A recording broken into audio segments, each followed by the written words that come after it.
Hi, and thanks for joining us today. I'm your host, Jacqueline. And I'm your host, Nicole. You're listening to the first season of Perfictionist.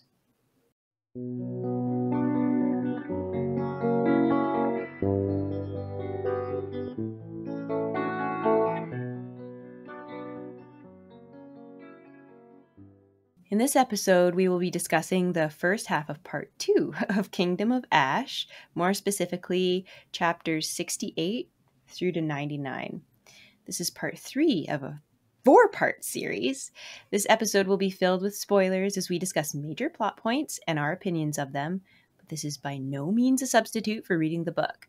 There are plenty of intricate details we won't be able to touch on. If we missed your favorite moment, please let us know in the comment section. We will be dividing this video into 3 different sections, focusing on one storyline at a time, as we typically do with these kind of multi-perspective stories. The first storyline that we will be discussing is the adventures of Dorian and Morath. Next, we will be making our way to Terrasen to discuss the Battle of Ornth.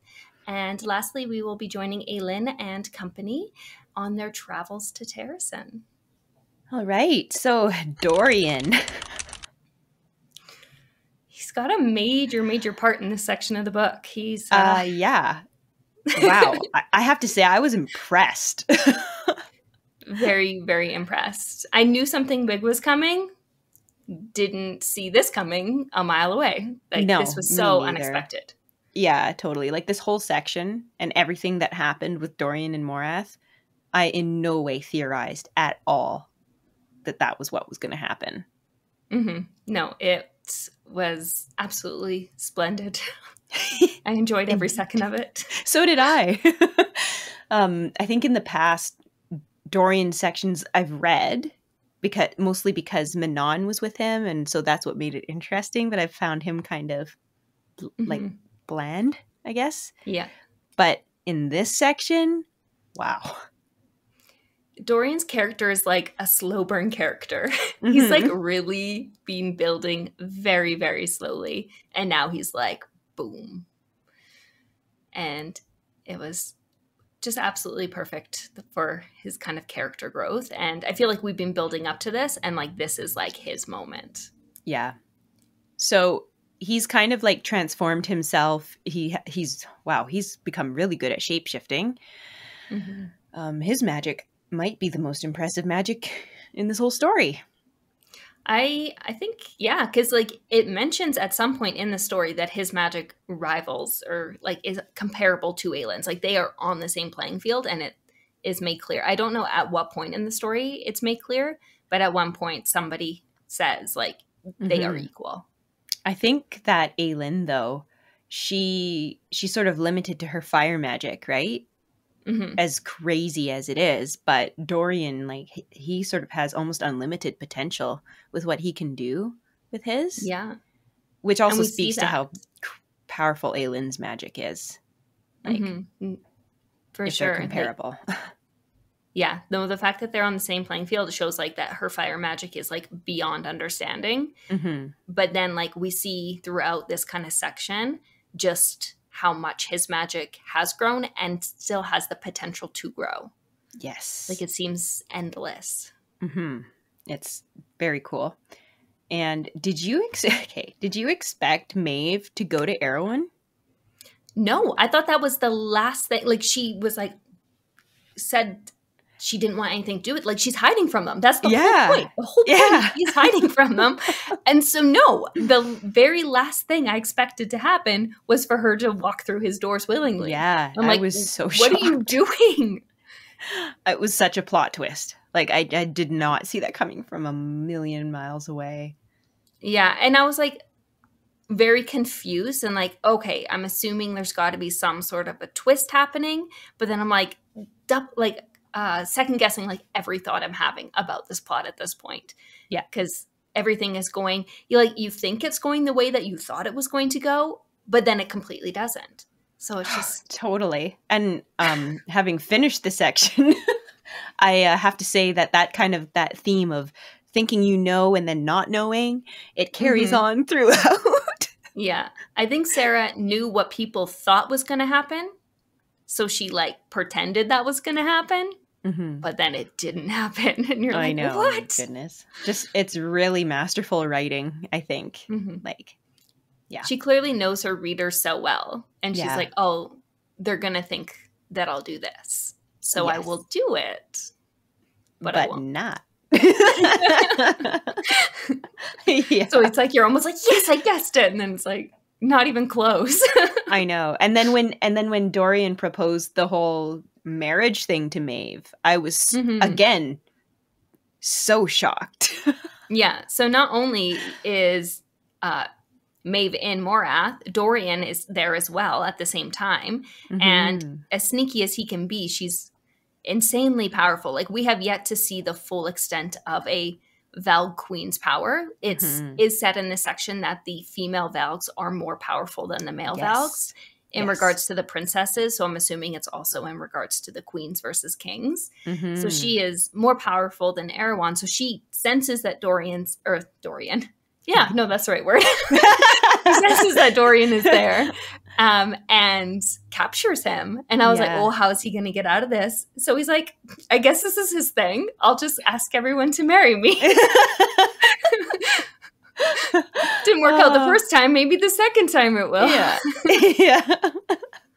And she agrees. She does, but he's in a powerful position. He's the king of Aderlin, right? So, I mean, it is a tempting proposition, so it makes sense that she would agree. And I thought it was actually kind of a cool plot twist to see them working together for a time. Yeah.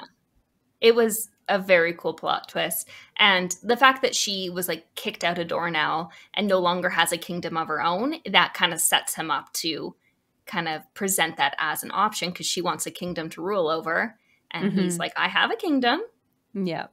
We just need to find that last key, and then we can fly off into the sunset. And she's like, okay. Oh, she's so conniving. Well, she thinks that she has the upper hand because she has the ability to manipulate people's minds and like search through their minds. So she has this idea that she knows exactly what he's thinking at all times. So this is where I really wish you've read A Court of Thorns and Roses, because I'm not sure if I can discuss my theories because I don't want to spoil anything for you. No. I also don't want to spoil it for anyone else out there who's... I'm fine if I get spoiled, but at the same time, I don't want anyone who's listening to this, if they haven't read it, to be spoiled. Anyone who listens to this who've read A Court of Thorns and Roses and heard what we've just discussed will know exactly what I'm talking about. They can snicker to themselves. Yeah. Yeah.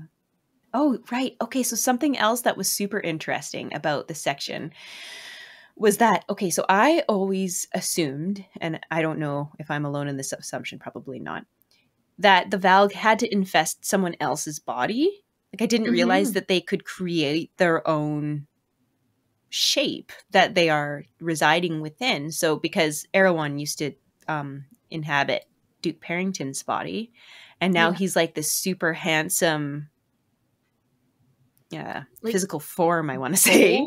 Do they always describe him as gold? Is that the color? Yeah.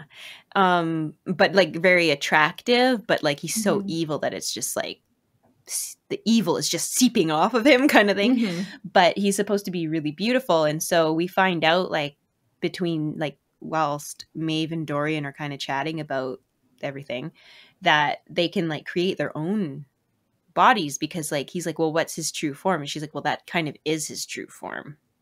Yeah, and essentially. Yeah, and I was really surprised because in the past, like the Valg are described as pretty horrific looking, like in their true forms. But maybe it depends on like the realm that they're in or the planet that they're on what form they choose. I think their true form without the kind of adornments that they can apply is kind of disgusting. I think even Maeve says like, oh, you wouldn't find our like truest of true forms appealing. But within that, they can kind of, she describes it as like putting jewelry on. Yeah. It's almost like they can put like a skin on like jewelry, which sounds disgusting when you frame it like that. Yeah. Or like they can shapeshift, but it's like they're shapeshifting to a something that's like appealing to whatever planet they're on. Yeah, But it's still them. exactly. Or realm or whatever. Yeah. So like my thoughts were, I would just wondered if that was sort of metaphorical to like souls and like how they're like just sort of inherently evil. But then Maeve also talks about how not all Valg are like that. Not all Valg are evil. And so Yeah. I was I'm getting biting my tongue again. when she was a number of times it was kind of brought up. She was like, "Oh, I'm not like other Valgs," almost vibe. Like, "Oh, they're like this, but like I'm different." And I just kept picturing that meme from what is it, Mean Girls? She's like, "I'm not like other moms. I'm a cool mom." I'm like picturing Valg being like, or picturing Maeve being like, "I'm not like other Valgs. I'm a cool Valg." Exactly. Like, are you? Or like guys who are like, I'm not like other guys. I'm a nice guy. Like it's like, are you though? You like tortured Aelin pretty hardcore. So yeah. Well, no, and that's like at one point he's like, "So you don't enjoy this kind of stuff?" And she's like silent, like crickets chirping. Yeah. And it's like, so you are like other Valg, but so what I was given to understand was that she does that, but she's not like other Valg, so the other Valg are way worse. Mm-hmm. Yeah, it's like she's bad, but they're way worse. And I almost felt sorry for her at parts of this section. Yes, there were moments where I was really, really starting to feel like empathetic towards like her position, because she's in a terrible position, but unfortunately it's like she's a terrible person in a terrible position. So it's like, just because you are in a bad position, it doesn't automatically make you a good person or a good Valg or whatever you're talking about, right? Like, so but I thought that was so skillfully done, though, because I too was feeling compassion for her, and I kind of almost want to hear more about her story, you know? We need like novellas for everything. Yes. Like, there could just be endless novellas, just, you know, it won't take you long to write them. Just pop them out. Just a couple 100 pages on every little piece. Let's get like Maeve's like before she came to Aurelia story. Yes. We'd probably be like cheering for her. We need to like start some sort of a list of all of the different backstories we would like to petition to hear. Yeah. So one thing that kind of popped into my head when they were sort of describing like this true form and all like this, all these stuff about the Valg, the way that Irene heals is through removing the Valg, I guess soul you would call it, from the human body that it's infested.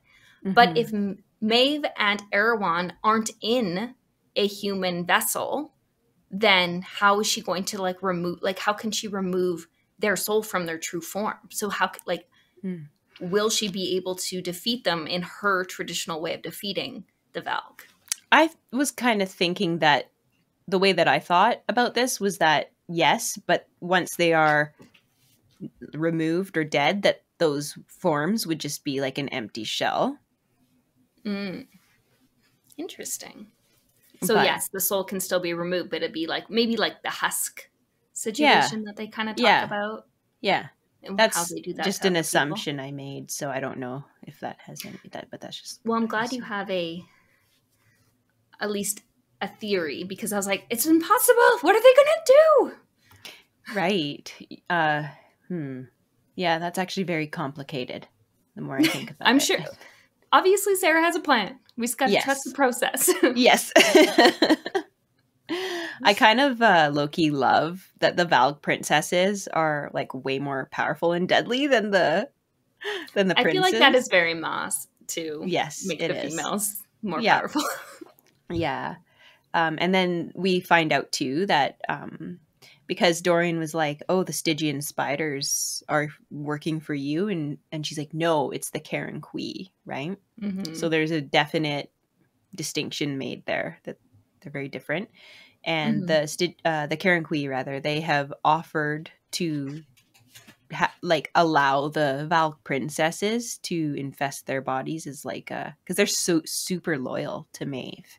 Yeah, she like kind of gives them up to prove to Erewhon that she's serious about her partnership with him. She's like, oh, I will give you my loyal kind of soldiers to put the princesses in, because they haven't been able to go into humans because humans aren't strong enough to hold them, which is why they haven't been in play. And I've been so curious about that. So I think that's a good explanation to why we haven't seen them, is that they're just too powerful for a human host. But Except for Duva. Duva was able to Yes. withstand the Right. Valg princess. But it sounds like it's not a sure thing for people, that they usually die. Yeah, maybe because the Coggins bloodline is so strong, kind of thing. Yeah, Perhaps that's what I thought too. Can you imagine Hisar with a Valg inside? Oh, She would maybe probably... that's what they were going for. That would have been so deadly. I mean, she was going after that ring, but Duva was like, I'm getting married. I get it. Yeah. Yeah. Now that we've kind of... When do you think this whole Karen Kui thing is going to come into play? Because... Oh, honestly, I just don't know what's going to happen from this point forward. After reading the section, like, how are they possibly going to defeat Erewhon?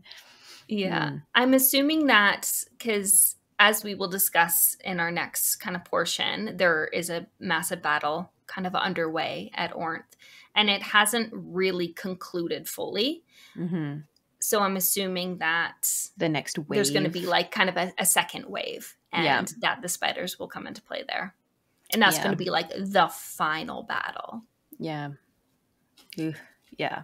Yeah, there's not that much left in the book. So No, we only have like 22 chapters left. So Yeah.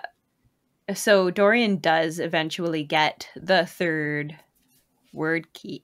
He's just slaying in this part of the book. And so he double crosses Maeve, which, like, he had to. There was just no way he was actually going to unite with her. Yeah. But what's super cool is, like, you remember how he sort of took that power from that spider to be able to shapeshift. He does the same thing with Maeve, and he actually, like, his magic, I feel, has gone to even another level, because he can actually go in and take magic from other people, which is, like, so incredible. And I just wanted to quickly mention, and I won't, like, go into it, but I just wanted to, like, mention that the whole, when Maeve is trying to get into his mind to see or control or whatever it is she's trying to do, that Sarah describes it as talons, like, scraping along. And that's all I can say. So about hold that little information in your brain for a later date. Yes. Yes. And it's just, I felt quite intentional, I thought, but we'll see. Yeah, no, it's pretty crazy just how his magic is progressing. And the fact that he is, like, because she, as we said, like, thought she knew what Dorian was thinking. But the whole time he was playing her, because he literally, like, had altered his own mind. Like, he shifted his brain so that his memories were, or like his thoughts were not really his thoughts. Yeah, so he'd, like, let her in to what he constructed and wanted her to see. So, and she's super powerful. So, like, if you've got this power and you go into somebody's mind, and you're, like, how old is she? Like, thousands of years old or whatever, and you've had this power, and you go into someone's mind, and you're doing that, you're not going to believe or even think of the possibility that they could alter the very, like, inner workings of their mind for that purpose, for that, like, deception, right? So I'm just so impressed with Dorian. Like, wow. Wow. And that was incredible. Like, what an amazing thing. But also the fact that he actually, like, took her, like, special power, and her special power is being able to create portals between worlds, right? Yeah.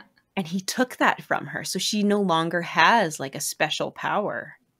Like, I think she can still do the mind manipulation thing, but she doesn't have that portal walking or world walking ability, which was, like, her extra kind of jazzy trick that she could do.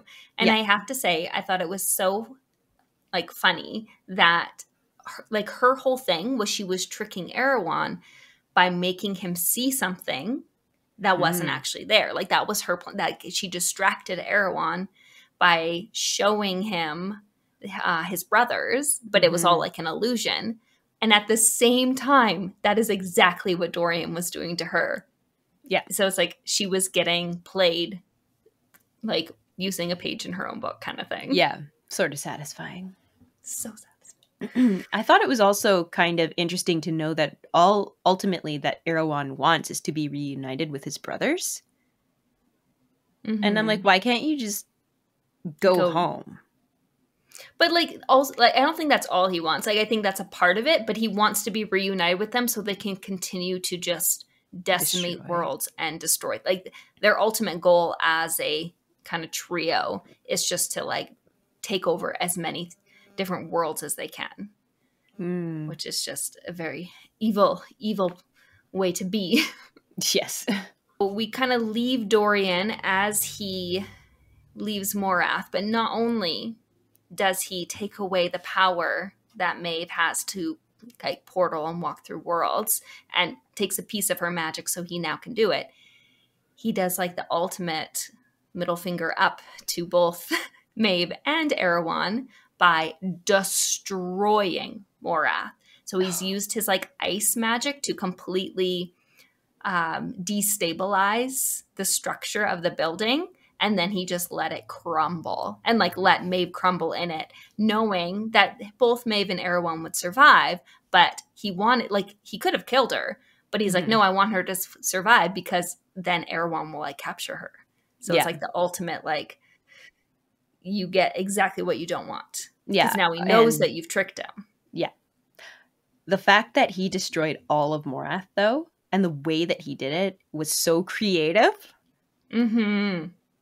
And like he was like, oh, secretly, like this whole time, as all of this other stuff is going on, I've been so like you kind of get this like backstory of like in the background, all this other stuff, and it's just like, oh my goodness, dude, all this crazy stuff has been going down, and in the back of your mind, you're still using power to do something else. Yeah, Dorian like is really coming through for everyone here. Wow, because he's sort of struggled with his power, like rewinding way back to the beginning of the series when he was first coming into his magic. He was horrified and he was trying to hide it, right? And now he's become like this incredible force to be reckoned with. Yeah. And he ultimately turns into a wyvern because all of the Iron Teeth witches and wyverns have been sent to Terrasen. So he kind of, they're like taking off as this is all going down. So he just shifts into a wyvern, kind of folds in with the rest of them, and off he goes. Off he goes. None the wiser. An absolutely brilliant start to the section. And it pretty much is like the first 10 chapters of this portion of the book. It's, you get a couple other perspectives, but for the most part, it's just what's going on in Morath. Yeah. I was like a little bit like, oh, okay, here we are with Dorian. But then I was like, whoa, this is amazing. This is amazing. Yeah. It was a very easy, fast read, this section, because it was just very intriguing and so unexpected. Like a bunch of stuff that you didn't see coming. Yeah. I didn't see coming. No.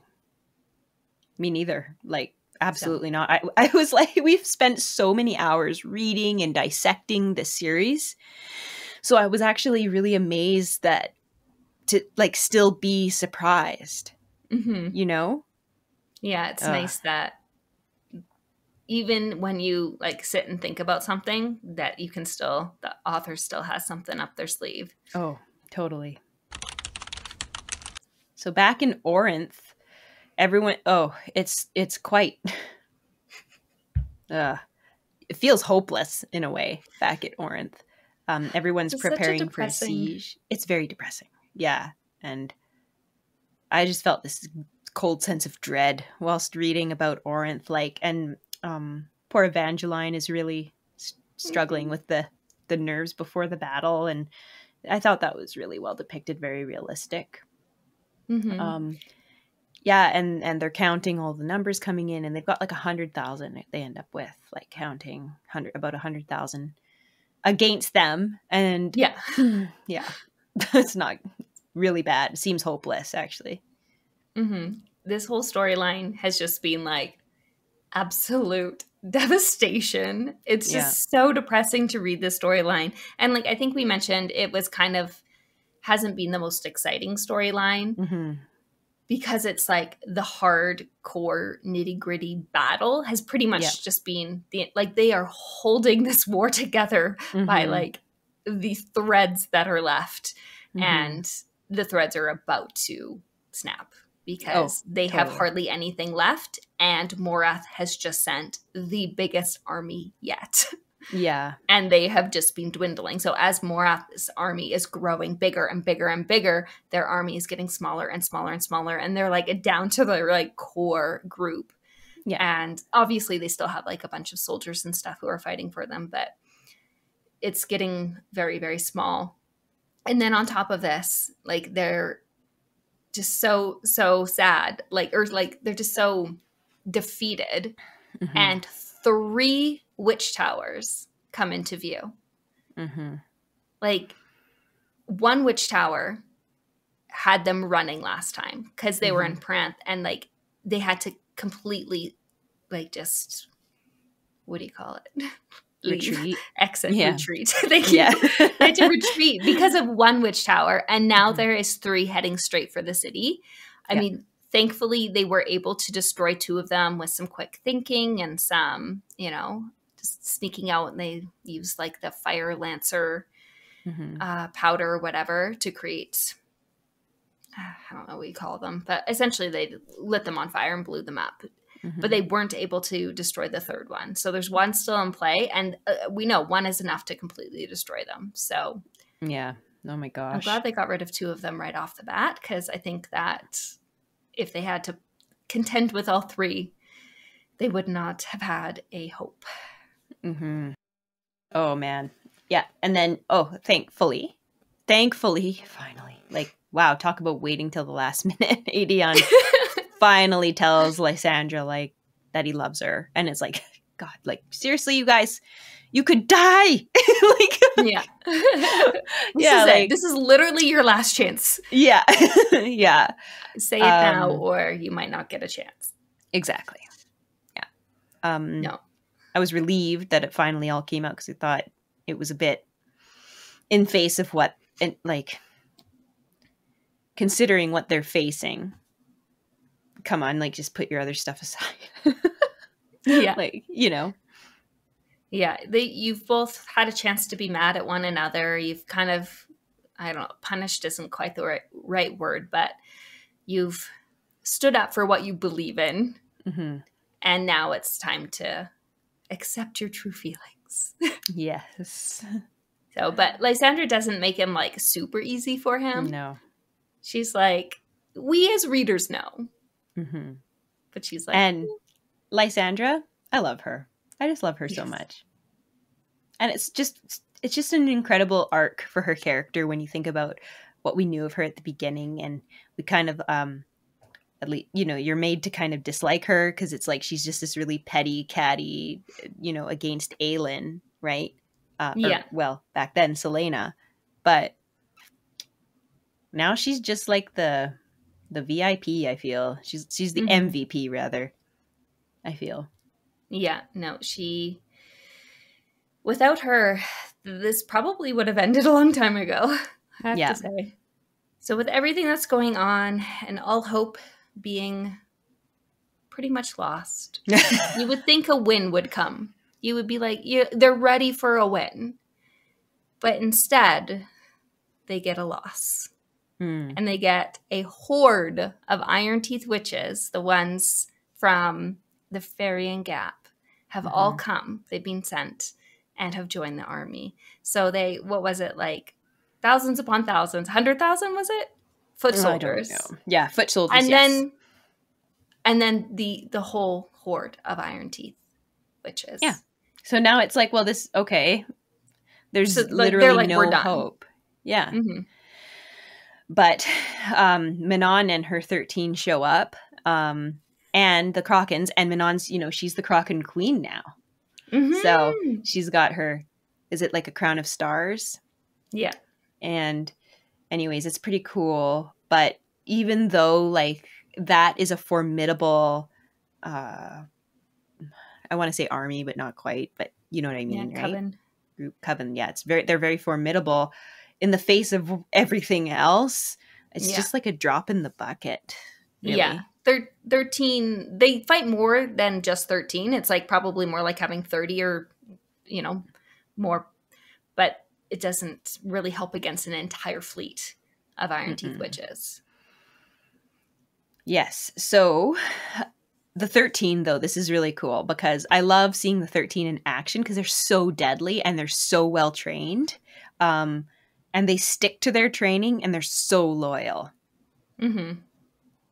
Yeah, but luckily with Manon, a whole bunch of Kraken witches come as well.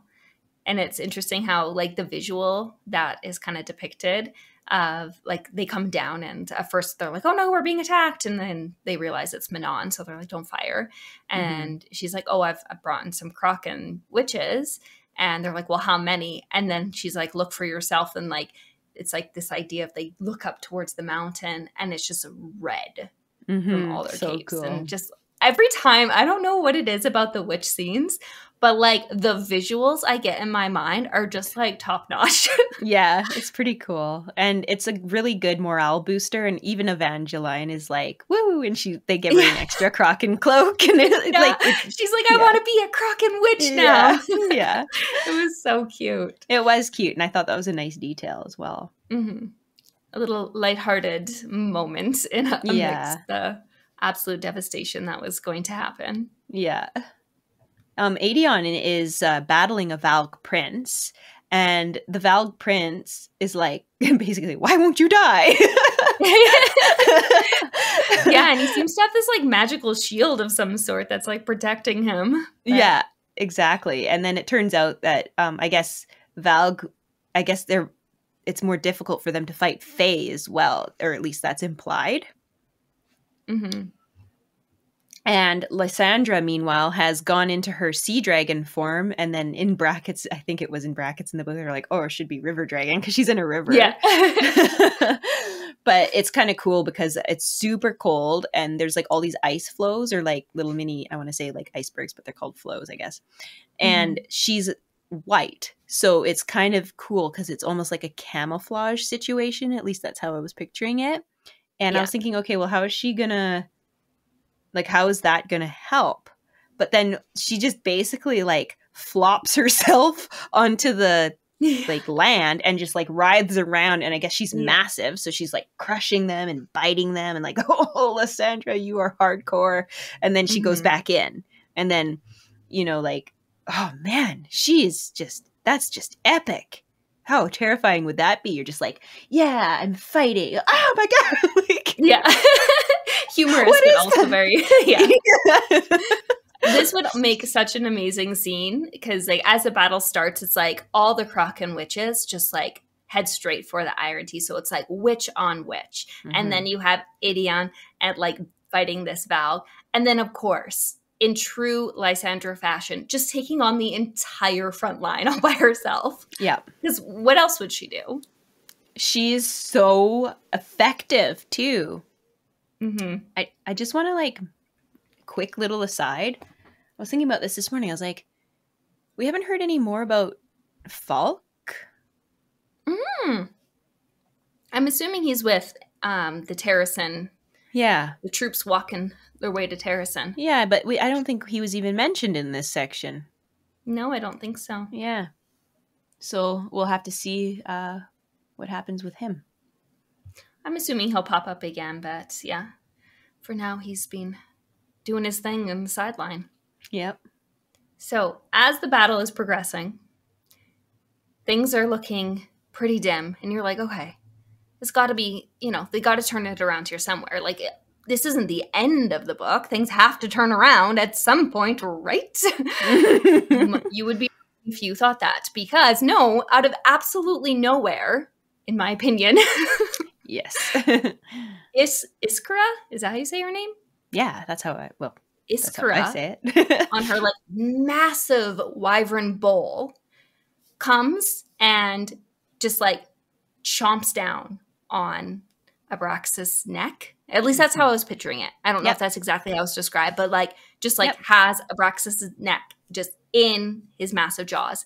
And it's like absolutely devastating to read this part because he cannot get out. Like Abraxas cannot free himself from this giant bull's grip. And Manon is like, I don't care if I don't survive this. I am making sure he does. And she like unstraps herself from him and is about to leap onto the bull and like to like throat him, I'm guessing. Anything. Yeah, anything. She's gonna do anything, but she, like free fall jump. Yeah. They're in the sky. And so as she's like literally about to leap off of Brax's back, fly through the air into gosh knows what, all of a sudden Petra comes in for the save. Like switches sides. Like mid-fight, just switches sides. Yeah. And it actually makes sense when you think about what happened to Petra and how her Mount Keeley, you know, and what Manon did at that time to save her. So this was such a tense section to read, and also very gut-wrenching because Manon actually, like, let's think about Manon for a second. She's pretty cold. Right? But when this is happening to Abraxas, she actually says to him, like, I love you. And like for her to admit love or that feeling, like she didn't, throughout the series, she has thought that they weren't capable of love. So this is like a massive point of character development. And it was awful to read in such, like, in this context. Yeah. No, I completely forgot about that part. Like, it was like right before she jumps or was going to jump. Oh, right. Yep. I know. Brandon was looking at me like, why do you read if it upsets you so much? Yeah. No, I was like crying, like full on tears crying throughout this. And yeah, my partner said the exact same thing. He's like, why do you do this to yourself? This doesn't seem enjoyable. It's like, no, I'm really enjoying this. I think it just goes to show like how over the series, like these characters and Manon, like she's so I don't know even how to describe her. Just, it's not like she's warm and fuzzy and you feel like affection towards her, but the strength of her whole arc coming together like that. And then, I mean, we all love Abraxas, you know?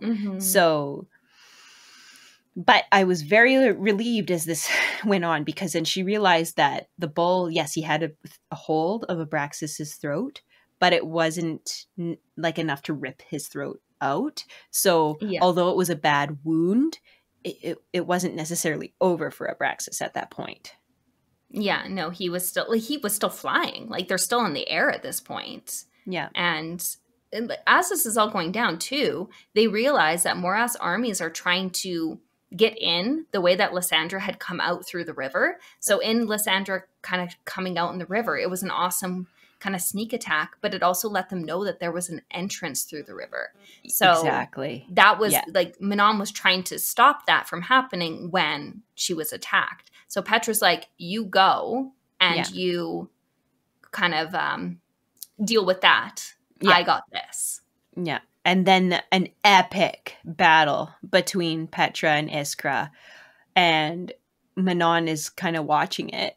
And I got such goosebumps with the way this was like described. They fly like way up into the air. And then Manon is like looking and thinking she must have practiced this maneuver like countless times for this to work. Because Petra is just like zooming around on her wyvern around the bull. So because they're in this dive and he cannot open his wings to slow his descent. This is just so cool. Like it is, and it's described in the book as well that it's almost like the entire armies, like everyone, like stopped and watched. Yeah. Like that's how like crazy this was looking. These two wyverns just like plummeting. Yeah, and when Petra yelled for Keeley, I thought, oh, she's just gonna slam into the ground with the bull. Like I just thought Is that what you Yeah. thought too? Yeah, 100%. I was like, Yeah. oh, she's going down with it to make Yeah. sure. Oh, Yeah. it was just so, it was absolutely heartbreaking. Like in that moment where she's like, she's like 4 Keely. And I can hardly even talk about it now because it's like that exact moment. Yeah. I was like, if you didn't absolutely lose it reading this, yeah, you need to wonder where your heart is because are you okay? So heartbreaking. Yes. Absolutely shattered. Yeah. And I almost feel like the witches don't want to admit the bond they have with their wyverns. Like they like it's like this. It's almost giving like Fourth Wing, where it's like they have this really close bond with their wyverns, and they're like intrinsically tied to one another. And like I know Manon didn't really want to admit that, but then in the end, she was like, "I love you, Abraxas," you know. Yeah. And they all feel that way about their wyverns. So, but Petra manages to pull out of that death spiral, and I did not expect that. I thought for sure she was just going to go down with, and then she goes flying away, and Iskra and her bull just splatter. They did not survive it. Good. Good. No love lost here. No. So there is still, however, the issue with the very last witch tower, and they had sort of injured it. Injured the wyvern that was carrying it, and now that they have the iron teeth, they were able to hook up a new wyvern to it and get it all situated. So it's back in play, and it is coming straight for the walls. And they're already seeing that the witches are doing the yielding with it, and one massive explosion has already happened. And they're like, oh, okay, if they get close enough and that happens in proximity of the wall, like it's just going to completely come tumbling down, and the city will be destroyed in a matter of like minutes. Yeah. Oh, so Manon is unable to go out there because Abraxas has, like, he's been healed. He's fine. He will be fine. He's unconscious. Yeah, he is unconscious. And so she like turns to Lysandra and is like, turn into a wyvern. I'm taking you into battle. And Lysandra would have done it. We know Lysandra 100% would have done it, but she completely depleted her magic, turning back into her human form. So she's like, I physically can't shift anymore. And so she's like, kind of like, you see, like, can picture her just like someone looking give around, me panic. A wyvern, kind of thing. And well, not panic because she's Manon, so she's way cool and collected. But I was probably projecting. And all of a sudden, the 13 just give each other the look, like they've got a plan. Yeah, and you're like, what is about to happen? I know, and they say, Manon, live. Yeah. Astrid just like gut punches her so that she is like kind of knocked out as well. Like not completely knocked out, but the wind is knocked out of her, so she can't like really move. And then she just tells her to live, and they take off. Like you're like, nothing good is going to come from this. Oh my God. So I knew that the 12, that they were going to die because I'd seen some fan art like a long time ago. Oh, that... and I'm glad I knew that, but I didn't know how it was going to go down. And I realized... I had no idea. Yeah. I knew when some she of said them would live, survive. I was like, oh my God, here it comes. Yeah. I was like, oh, maybe... Like, I knew some of them would die at some point. Never in a million years did I think it would go down like this. Yeah. I didn't guess this either. I just thought that they would be picked off during battle, like one by one. And I had imagined Manon sort of seeing her 13 falling, like one by one kind of thing. And I thought it would be awful, but this was so much worse, but also much more poignant because they sacrificed themselves rather than... You know, like it wasn't just during battle. They actually like... They went out on their own terms. Exactly. Like, and they knew, like they made that decision. And I think that was just so much more powerful. So they like get up into formation and Manon is unable to do anything about it. They've like Mhm. she's She has stuck. no She's wyvern, and grounded. she's Yeah. like basically wounded now herself. Yeah, and she said it's the most perfect like formation. It's the most perfect like I can't remember the word that they used, but like they break through the line like in the most perfect maneuver they've ever executed. Mm-hmm. And yeah, and then oh my goodness. So they all end up, don't they all end up yielding? Yeah, I think they all do fall. Hmm. So it's like all of the witches have kind of like been knocked off their wyverns essentially. And I actually thought that they had, when she said she saw them falling, I thought that she meant they died at that point. But they all end up like, how I pictured it, and I could be wrong, let me know if you pictured it differently, but they basically all ended up on the ground, but Astrid ended up on the witch tower. Hmm. And She crashed her mount into the witch tower, and it's kind of a gross description because her mount just goes flying in and basically dies on impact, right? yeah. This would make such an epic scene in a movie. She basically like leaps off of him, or no, her, because Astrid's mount was the one in love with Abraxas. They were mates, Right. right? Mhm. Anyway, so she goes on there and she's like bearing herself, and how it says like unclean, and then the light Mhm. of the yielding starts like shining through, and then she yields, and then it's like kaboom. Yeah. Like All of that's them how at I the pictured it. exact same. Yeah, like it was a planned maneuver Mhm. that they Yeah. executed. And just before all 12 of them complete the yielding, Astrid takes out the witch who was about to Do the do yield. the yielding into Yeah. the mirrors Yeah. so that the massive explosion doesn't happen. Yeah. And then she also, in the process of the yielding, takes out the Blackbeak matron, Yes. Non's grandma. Oh, yes. That's right. I had forgotten about that. Oh my goodness. As to Rin. Mm-hmm. And Seriously. it should have been her. Like it was her right to have that. Asterin has been such an incredible character throughout this whole series. Like it's like she knew Manon's true inner workings better than Manon did. Like it's like she knew Manon's soul better Mm-hmm. than Manon did, and has Yeah. been like kind of easing her in the right, like morally correct direction.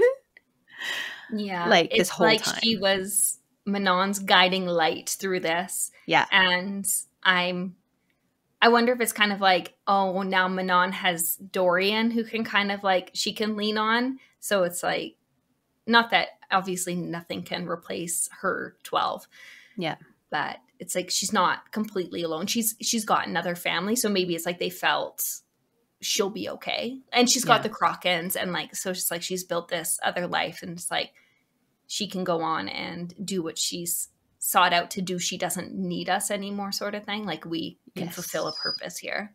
So this scene is kind of is ending with this people from the city of Orinth are coming out. So Manon goes out to the scene of the destruction, and it's just how I pictured it was just this scorch mark on the earth. Everything is just ash, right? And she kneels there and is grieving. And she doesn't look behind her, but the whole basically city of Orinth is coming up behind her, and they all have white flowers. And the ones who don't have white flowers have rocks or personal belongings, and they're like laying them like as a thank you, as a way to, like honor them for their sacrifice. And these white flowers, it's also mentioned that a flower in the wastes, basically like far away, a flower blooms. So they broke the curse. Mm-hmm. Yeah, because like the curse says, when iron melts, when flowers spring from fields of blood. And I'm assuming iron melts because they yielded, they like disintegrated themselves and their iron teeth witches. Right. So it's like they've sacrificed themselves to save others. And then yeah. So the curse was blood. So should we read this? Yeah. Blood to blood and soul to soul, together this was done, and only together can it be undone. Be the bridge, be the light. When iron melts, when flowers spring from fields of blood, let the land be witness and return home. So they did that. Good for them. I They did wonder it. if, because it says together this was Mhm. done and only together. So I wonder if it's because like the Crocans and the Iron Teeth came to, like the the Iron Teeth 12 like sacrificed Yes. themselves almost for the Crocan witches. Yeah, but also, yes, but also Petra too. She actually joined in and fought for their side. So it's kind of like the perfect triangle because the blue bloods, some of the blue bloods, or at least one of them, the Crocans and the Iron Teeth united, right? Mm-hmm. Pretty cool. Boy, oh boy. No, that was an incredible section. It was absolutely devastating. I don't think, like, I have not been shy of saying how much I've cried during this series. Yeah. If you've watched some of our other episodes, you will know this has been a tearjerker ride for us. Yes. But this, for me, this was the most heart-wrenching. Like, yeah. Other times it's kind of like, oh, I'm crying, like tear. This one was like full-blown, like, have to go get tissues.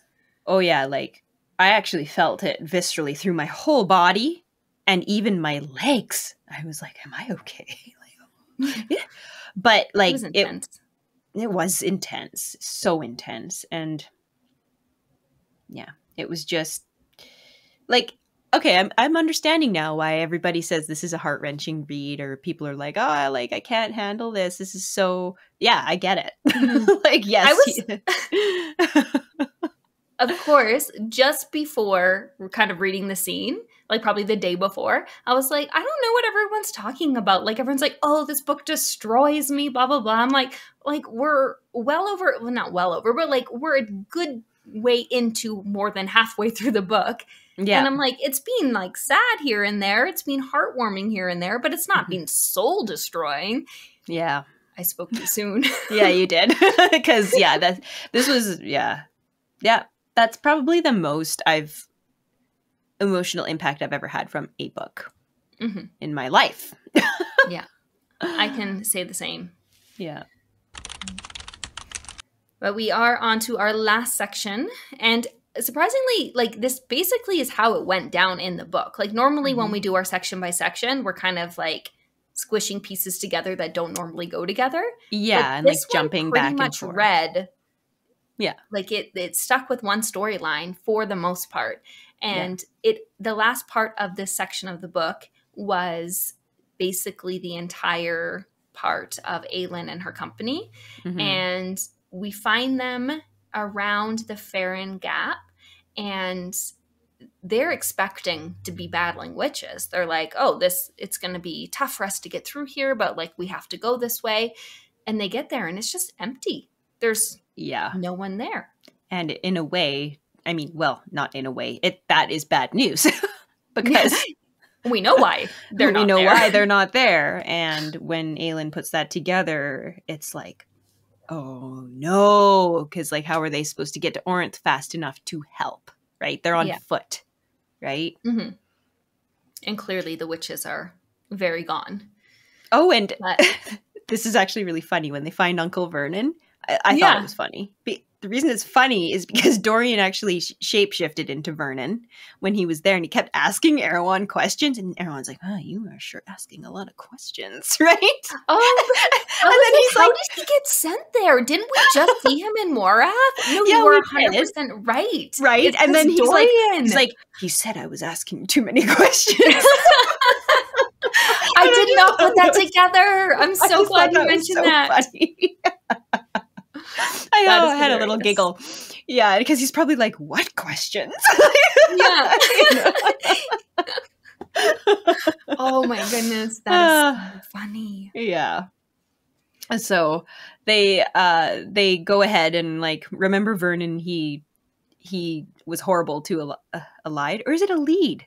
Because so we've been calling her a Lide, but then I was listening to the audiobook and they call her a lead. I remember when we first said her name, we're like, oh, it's supposed to be pronounced like this, but neither of us really liked the way it sounded.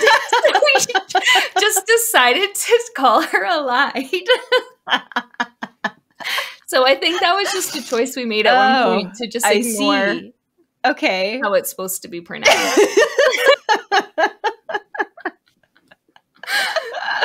Yeah, I know. I'm listening, and she says "lead." I was like, "Oh wow, we've been saying it wrong in the podcast this whole time." I think at one point we acknowledged that we said it wrong. Oh, okay. Well, sorry guys if that's annoying to you, but I read it as a lied, and oh gosh, and when I do my reread, I'll try to read it as a lead next time through. But yeah, so it's kind of cool because they kind of give her the sort of like Aelin is very sort of respectful in a way. Like Aelin has really grown, I feel, but maybe not. Like she's been pretty tactical this entire time, right from the beginning. And I didn't realize she was still so young. Like she's only 19. Yeah. I can't believe all this has gone down in like just over a year. Yeah. Well, because like the Yule Ball that we see in Yule Miss that we see, is this because they're coming up to Yule Miss soon? Yeah. So will that just be the year point, the 1 year mark? Pretty much. Like pretty close. Yeah. That's crazy that so much has... I feel like it's been like 5 years. I know. I know. I was like just sort of jerked out of the moment because I was like, oh, right. Like I knew she was young, but oh yeah, not as much time has passed as I thought. Yeah. Anyway, so they decide to, I mean, obviously Lorcan wants to kill him for what he did to Alid and her foot and everything. But, and the way they describe it too, the bone grinding on bone, I'm not sure if I totally realized that. Oh, that made me cringe. Yeah. But Aelin is, it's almost like they think, oh, she's going soft. But then it's like, she's not going soft. She always has a plan. So she's just clever. She's not just a very brute. Clever. Exactly. And so they get all of the answers they want kind of out of Vernon. Aelin does it in a way that doesn't involve torture. But then she kind of decides to leave him tied there in the iron chains and is basically like, I mean, if you can get out, then fine. But if not, you're just going to kill you. I said I wouldn't kill you. Didn't say I was going to feed you. Yeah, didn't say I was going to let you out of the chair. So it's actually so much more cruel. But yeah, it is. And like the one thing that Alid said was like, make it quick. And Aelin comes out and she's like, it's not going to be quick. No. And Alid's just like, okay. Oh, okay.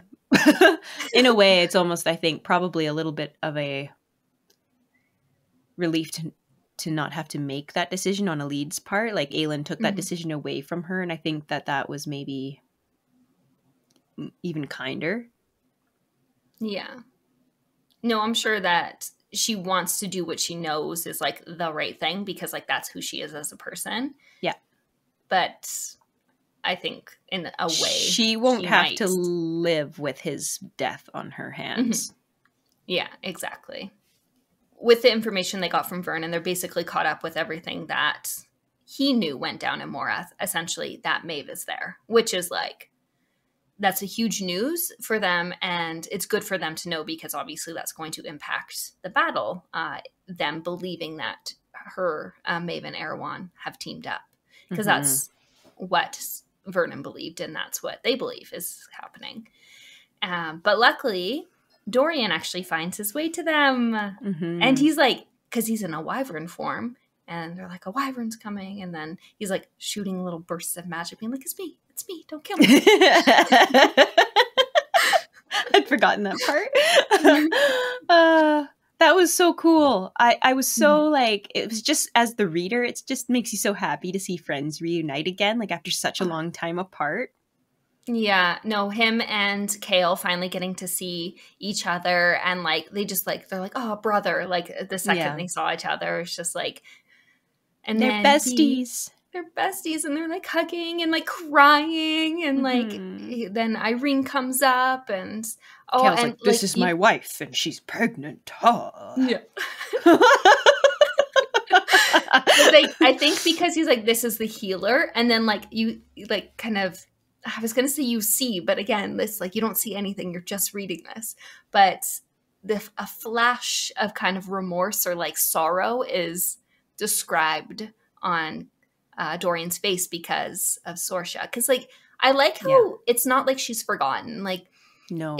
Yeah. it keeps being mentioned that like Sorsha might have been the love of his life. Like Yeah. she probably truly could have been the person that he, you know, changed his Yeah. entire life for, Yeah. but she was taken, and that's never forgotten.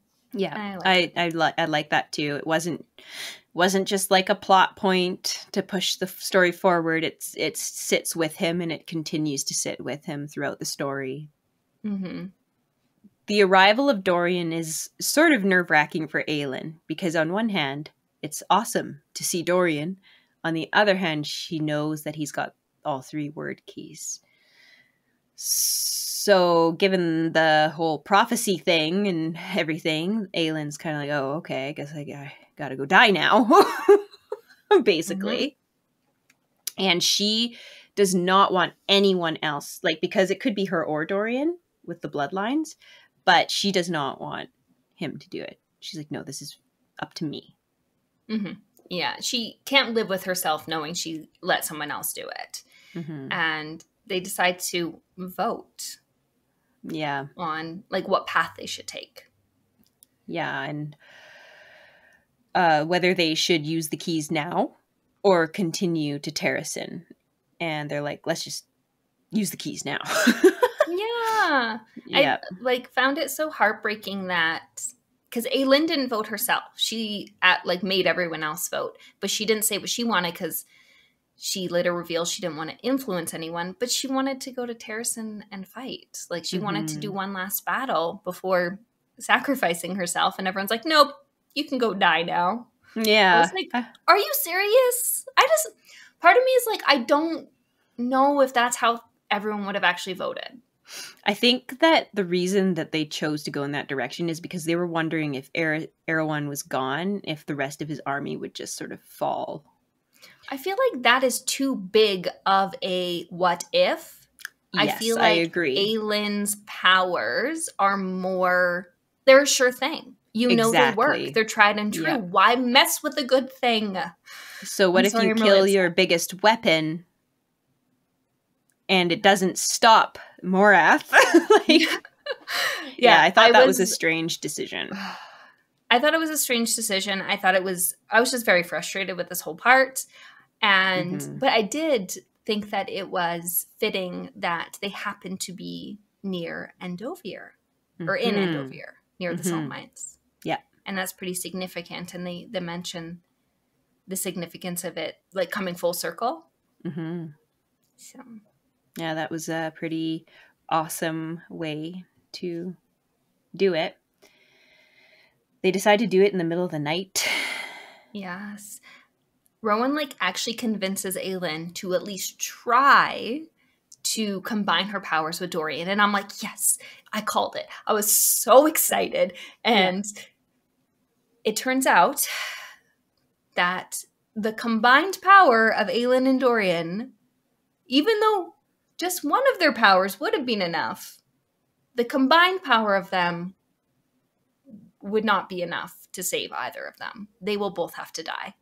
Mm-hmm. And I'm like, what? The math is not mathing. It does not make sense. And again, I was just so frustrated. I'm like, this literally makes no sense. How, if one of them has enough power to forge the key, then how is it if they combine their power, it's going to use all of it? More power. So what my thoughts were on that was that it wasn't the amount of power necessarily. It was the fact that the power had to be drained to the point that someone's existence was erased. And I think that was sort of key to it. So at least that's kind of what I thought. I thought it doesn't matter if they combine their powers because one of them has to have their existence be erased because that is the It's the way about the you're finished. sacrifice that you're making. Mhm. It's about like what you owe, and what you owe is a life. Mhm. Oh, okay. That Yes. makes me less upset with how everything went down, because I'm like, this doesn't make sense. Like, if you add up the numbers, if their powers are put into numbers and you add them up, what it equals is not correct. Yeah, I was literally like, it won't matter if they combine their powers because one of them has to be sacrificed regardless in order for this to work. But then because Dorian's dad shows up, and he takes Dorian's place. And like they like literally like boot Dorian to the curb and kick him out of the little power ring. And he's like, no, but like out he goes. So then why can't he just die? Why can't the kid? Well, I mean, he's already dead, but like. He did. Like, he had his existence erased, and that's why it worked. So like, he did make a sacrifice because he's gone forever. Yeah. And then, but then why does Aelin still have to die? She didn't. She got rid of all of her. But she didn't not die because of this. And this, she was still going to die. Even though Dorian's dad died, she was still going to die. Because she was going to have to use the last drop of her life force to seal the gates. And then the gods came, and Mala was like, here. Yeah. And so the only reason she survived is because Mala double-crossed the gods. Yeah. And gave her more power. I don't know. I don't understand. I don't understand why it has to be this way. But what was the point of Dorian's dad's sacrifice then? Yeah, that's what I'm saying. Oh man. But so Deanna, what a oh my gosh. Okay, yeah, explain why we are so upset with Deanna. Well, okay. She's just the worst, first of all. Can I just say? Like, every time she pops up, she does something horrible. She's like, hateful. She's extremely hateful. And so Aelin, being Aelin, goes to make a bargain with her. And Deanna's like, gods don't bargain with mere mortals. And then she's like, in fact, we won't even take Erewhon. And that was the whole deal to begin with. Yeah, that was the whole point. So it's like, so they did all this. Whoops, I bumped my mic. They did all of this. Aelin got, like, her powers drained from this, like, they're gone. And at this point, like, she's still going to die. She's still going to die. And they're going to, so she opens the portal for the gods. They strut into their beautiful land or wherever they're going. But they're like, screw you, we're not taking Erewhon. So it's like that whole prophecy is garbage now. Because that was the whole point. Yeah. And that was the deal. Like the bargain she was going to make, or tried to make, is that they are taking Elena with them. Or Elena with them. Yeah. And she said, if Elena can live, or like live in her spirit form, so that she's then still you with don't Gavin. have to take Erewhon. Because she's trying to make it so that Gavin and Elena can be together in the afterlife. And they kill Elena, like kill her spirit so that she's erased. She's erased. Yeah. And then they don't take Erewhon. So it's like they completely it's the ultimate her. F you. And like, for what? Like, just because she dared to try to bargain with them, so they're just condemning that entire world because, like, oh, man. I have to say, I was a little upset with Aelin in this moment. I know she doesn't actually exist, but I was like, seriously? Yeah. I was like, what are you doing? Just let things be. There was a plan. Just stick to it for once. Like, what is the point of this entire... What's the point of you sacrificing yourself if they're not going to take Erewhon with them? Like, what is the point? So, basically, she went in there. She got rid of her powers. Mala gave her that extra, like, endless amount of power. Because apparently it was an endless amount of power that was needed. Like you said, the math is not mathing, right? And then I thought, oh... she's going to be even more powerful when she comes out of this. And I was like, oh, maybe this was like the point. Maybe, yes, Erewhon is still here, but Aelin's going to show up and be like, I'm practically a god now, is like kind of what I was thinking. But then she used all of that in order to seal the word gate. So it's like, before she did that in order to punish the gods, she opened up like a nightmare or a hell realm, I think it was described as. A hell Yeah. realm? Yeah, a Yeah. hell realm into their world. And like all Mhm. of these horrible creatures started flooding and they're like, ah! And then she sealed them in there with them. So like, haha. But Yeah. like, it doesn't help their situation. No, but I did kind of come to understand, I think, why it played out this way. Because I'm pretty sure that what is being alluded to is that they were never going to honor their bargain. They were never going to take Erewhon with them. They were always going to betray. Like when they made the initial deal with Brannon, they were always planning on betraying it. So I think in the fact that she tried to make that new bargain to save Elena's life, Mala had something inside of her. Because remember, Mala was like basically had forgotten her human life. So she didn't know Elena was her daughter. But in Aelin trying to save her spirit life, Mala had a remembrance of her human life. And so that's why Mala betrayed the other gods and gave Aelin the power she needed to seal the gates and ultimately get back home. Because without Mala's power, she would not have been able to get to back survive home. it. Yeah. Mm-hmm. Yeah. So it had to go down that way in order for Aelin to ultimately live. Mm-hmm. So after that, after I kind of like realized that, I was like, oh, she needed to present that bargain so that Mala would come to the realization that, that the gods were not nice people and they didn't deserve. No. To kind of be not nice people, not nice beings, and they didn't deserve it. So she knows what Aelin's going to do with releasing the portal between the hell world, and she lets her do it because she's like, they don't deserve peace after what they've just done. Yeah.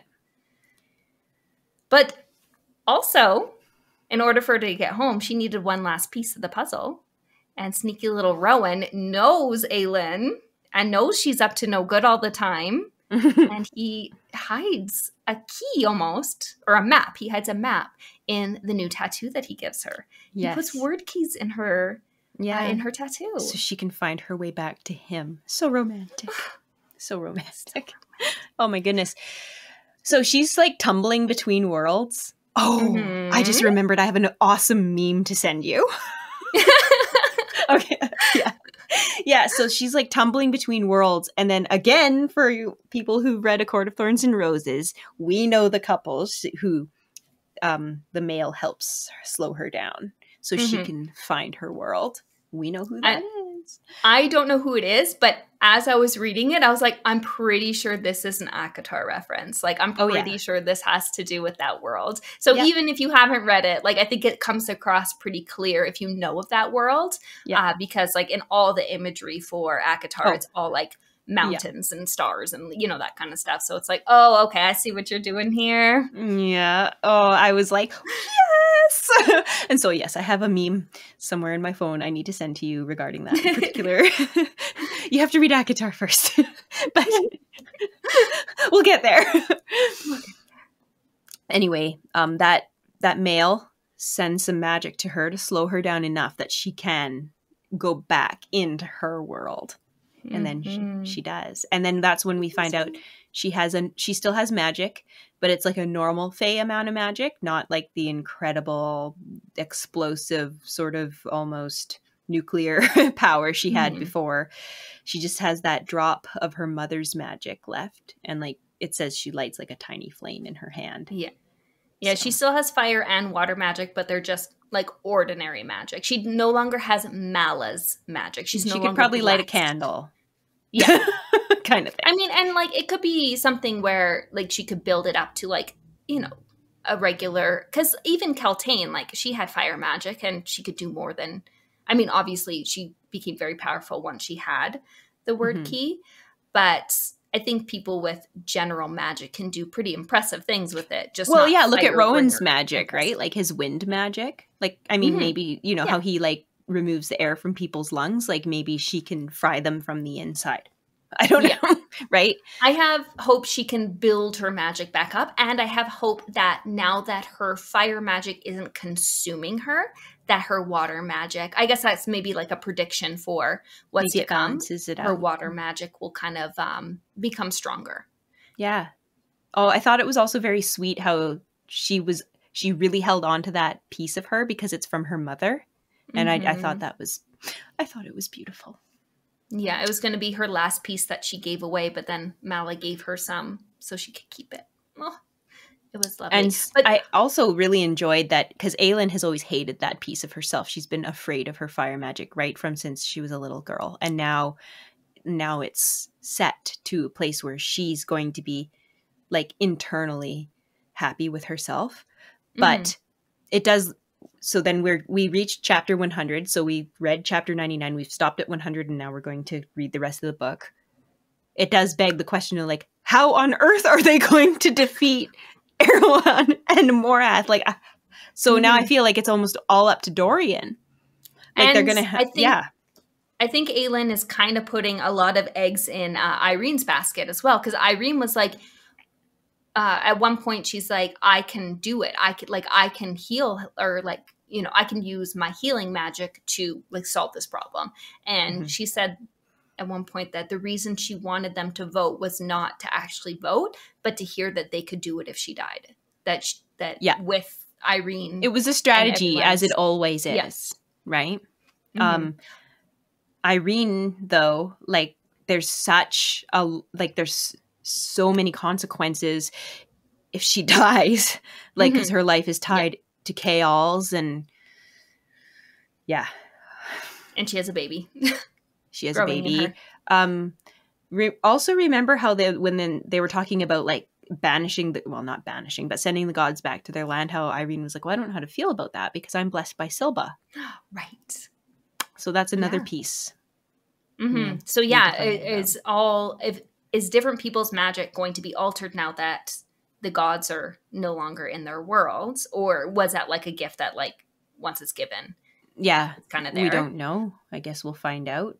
Yeah. Also, we forgot to mention that Aelin can no longer shift human. She's now Fae only. She is Fae. Yeah. And I was like, whatever. She lost her morality. Her mortality. That's okay, though. She's still moral. Yeah. Yeah, no, I was like, that's not a big deal. Who cares? Yeah. she was never human. So now we know. So remember back a few books ago, we learned about the prophecy, I guess you could call it. And then we learned from Maeve that Aelin was going to become immortal. And then we were like, but she has to die. So now like that was super mean to tell her that. But the thing is she didn't die. So now like the stakes are that she like her future is with Rowan is on the line now, right? So it almost feels like the stakes are almost higher now. Yeah. Because she has like thousands of years she could be with Rowan if they succeed. Yeah, no, she has a long, long life ahead of her. If they succeed. Yeah. They have a lot to do. But one thing I want to mention before we kind of talk about like what we think is going to happen next is it's just like a tiny little tidbit of, I don't know, information we got that in order for Aelin and Dorian to kind of like start forging the key, she needed to put all 3 word keys in her arm, or like, and they like literally melted into her. And became a part of her like blood, which one, maybe that will come back. Maybe. But 2, that answered the question of why Keltaine had it in her arm. So Erewhon was actually, he had put the shard in Keltaine's arm because he was going to use her as a word gate. Like if he could get all 3 shards, he was going to put like, then he could have, what Aelin had turned into, he was trying to do that to Keltaine. And then he again tried to do it to another girl. Dorian found, because that's how he got the 3rd word key. It was in some other girl's arm. Yeah. It was just kind of sad to know that like that's what he was trying to do with her. Erewhon's horrible. Evil, disgusting. Yeah. But predictions for the ending. Now that we're completely somewhere we never thought we would find ourselves. Yeah. At least for me, like, no, it's totally just same. every single time we read a section of this book, I am more confused about how this can possibly come to an end. And there's only 22 chapters left. I don't know. The 13 are no longer. Mm-hmm. Aelin does not have the Firebringer power anymore. Mm-hmm. They I need don't know. to contend with Maeve, with Erewhon, and with now the Karen Quee Valg princesses that are in play, on top of all the Valg princes. I almost wonder if it's going to kind of circle back to how deadly and strategic she had to be when she was Selena Sardothian. When her magic was being... When her magic was repressed. Repressed, thank you. Yeah. I don't know. Mm-hmm. I mean, it probably she's will come in a full skilled. circle. She is. She's like, without magic, she's incredibly skilled. And now that she's stuck in her Fae form, like she can't even go back to her weaker human form. She's insanely deadly. But the thing that she's fighting against it feels impossible at this point. So yeah, I actually don't have predictions. I'm actually just like bewildered, and my head is just a big question mark now, because I had predictions for this section we just talked about, and the only thing that I like had guessed would come true was that Aelin would have to sacrifice her powers in order to live. It didn't come about quite like that, but she did live, and her powers are gone. So you were pretty spot on with that one. Yeah, it's going to be interesting to see. I'm very concerned that because of the lack of art that we see for Lysandra and Adian, I'm very, very concerned that they don't survive. Because you never, like, I don't know, maybe it's just people don't want to draw them as much or something, but like, I feel like I've seen kind of like end when it's all over pictures of like so many of the characters, because I just can't stay off of fan art sites. But I never see anything of them at the end. Like they're kind of happily ever after. So I'm like, that doesn't bode well. Oh no. But again, it could just be that I haven't come across it. Maybe I'm not putting in, like, maybe what I'm looking at isn't drawing that up in my searches. So I don't know. I guess that's kind of a prediction, but one I don't want to come true. I really hope that doesn't come true, because Adian, Lysandra, and Evangeline are like a little makeshift family, and I want them to have their happily ever after. Speaking of, when he got hurt and Evangeline was like really upset about it, and she's like, I don't know if I want him to be my brother or my dad. Yeah. Like, oh. But he's family nonetheless, you know. Aw.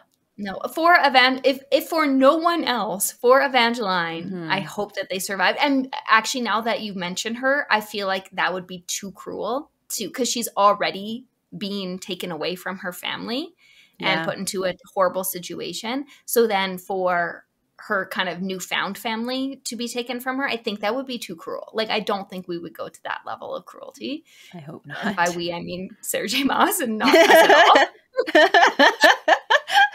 So now that I'm thinking it through, I'm like, okay, maybe they're safe. Maybe they have Evangeline armor around them. Yeah, I hope so. Yeah. So I'd be fine if no one else died. I'd be okay with that. Except for the bad people, the Valg. Yes. I mean, the 13 dying was pretty intense. Like, it's not like it's not like all of our favorite characters got away unscathed. Yeah, no, there were losses along the way. Oh, I remember we did at one point say like maybe Falcon ends up sacrificing himself. So that would I'm be okay with that. I'm okay with it, but it'd still be sad. Like one of those ones where sad. It's like, But at the same time, it would be sort of extra sad for Lysandra because she's been separated from her family for so long, and then there's finally someone of her family. So. Yeah. There's a lot that needs to happen in a very short amount of time. I know, it's concerning. Because, like, there's so many things, like, what's going to happen with the witches and the waste, and what's going to happen with, like, with Falcon, and, like, meeting Lysandra, and Are we ever going to see these wolf people? Yeah, that was kind of, hey, maybe they're how they're gonna win. Like, Yeah. oh, I don't know. I think that wraps up this section. I'm eager to see how it all ties up in the end, wraps up in the end. Mm-hmm. Yes, thanks for joining us today. We hope to see you next time, and bye-bye for now.